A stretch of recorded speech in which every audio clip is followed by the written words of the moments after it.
Hey everybody, it's Alex from Heavy New York with another awesome interview here as we invade California for Namm 2018. We got awesome film director Bob Nalbandian. How you doing, Alex? Great to have you here. Man. You too, bud. It's great to have you here. You're actually the first film director we've ever interviewed, so it's great to be able to I'm privileged. Yeah, it's great to be able to talk about how you take an artistic form like film directing and incorporate it into the world of metal. So you have your new film coming out. Tell us about it. Yeah, it's called the Rise of LA Thrash Metal. It's actually the third title of the Inside Metal series, and each title is 2 volumes. And as you know, the great David Ellison narrated this title, and it's basically, I want to take the viewer back to the early days of the metal scene. And this, I wanted to take them back to the early days of thrash metal, how it started, the beginnings of Metallica and Slayer and Megadeth, when they came up from the clubs as a cover band, and how LA really kind of was, before it spread out to San Francisco and New York, a lot of the, 3 out of the 4 big 4 bands, were centered in LA. And that was kind of where everything started. And, of course, a lot of it was influenced, obviously, from Europe and England with the new wave of British heavy metal. But when it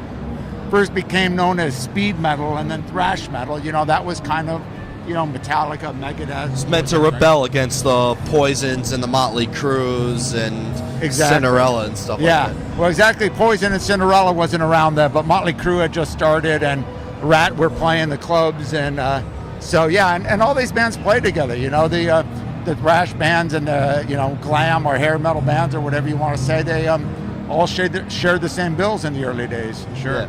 Which is really cool. It's very a band, a lot of death metal bands seem to only really tour with other death metal bands or black metal, but it seems like Metallica or Megadeth in itself, they've taken out Disturbed, and they've taken out they've done the Big Four, and they've taken out Children of Bodom. Sure. Well, you got to remember, this is before genres. It wasn't even called thrash metal then. It was just like hard rock and metal, and then they started calling Metallica speed metal, and some call it power metal, and so there wasn't these subgenres as there are today, all these, death metal, black metal. I think black metal kind of came to form with Venom's second album called Black Metal. But before that, it was just all hard rock and metal, Yeah, it's metal, no explanations. Exactly. And that's what thrash metal really did. Now, film directing is a real great form of visual art, how you could film an experience and it can result in an experience that the viewers can share.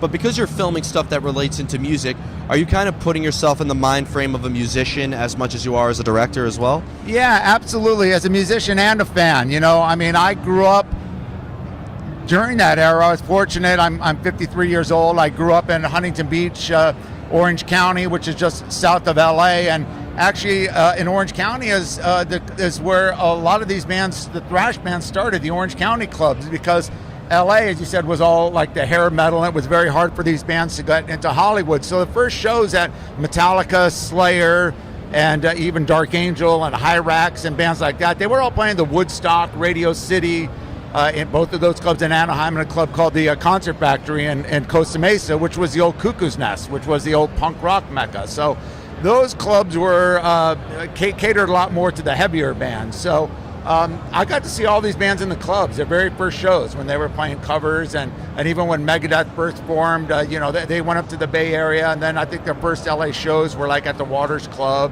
with Exciter. So, it was really cool to be in the heart of it. So I really wanted the musicians to give their perspective. I mean, Gene Hoglan, he was like a 14-year-old metal fan. He wrote for my fanzine then.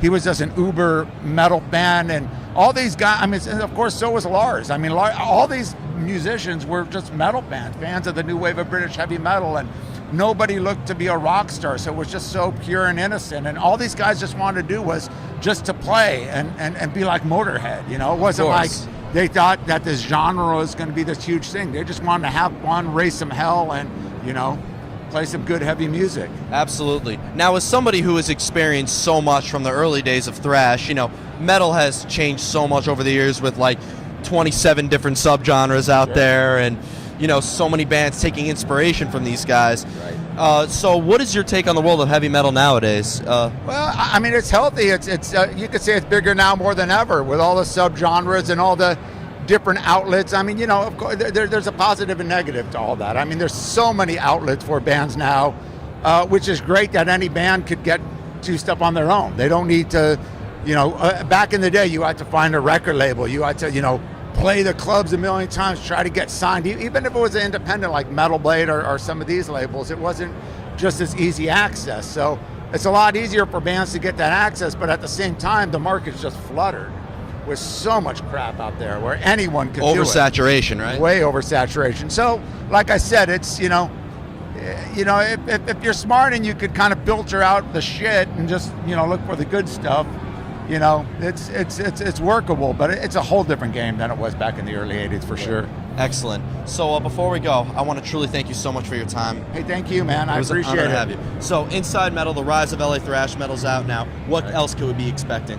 Well, we're actually working on a Bay Area thrash metal, Inside Metal. I'm sorry, it's not all thrash metal, it's just on the Bay Area metal scene. And that we're editing now. And that's going to be coming out probably like late summer. I would think that's going to be the next Inside Metal title.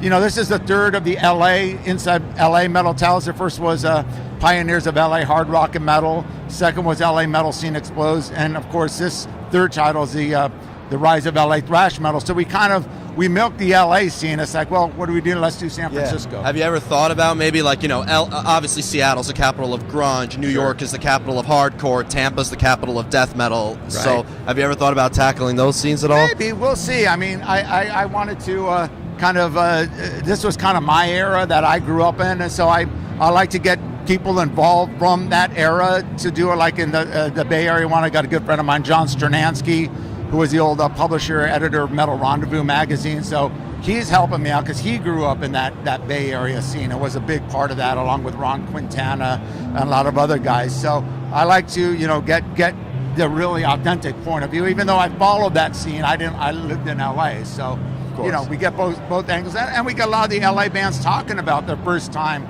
going up to San Francisco, like Megadeth, Hyrax, Gene Hoglan with Dark Angel, of course, Lars moving up there. So you kind of get that whole mix. Of course. Well, again, thank you so much for your time. Thank you, Bob. Alex. I appreciate it, man. Everybody, almost had a misconception there. There you go. Everybody, be sure to check out Inside Metal, the Rise of LA Thrash Metal, as well as the new film coming out soon. We got Bob Nalbandian here. Thank you so much for your time. Thank you, Alex. Appreciate it, man. Yep.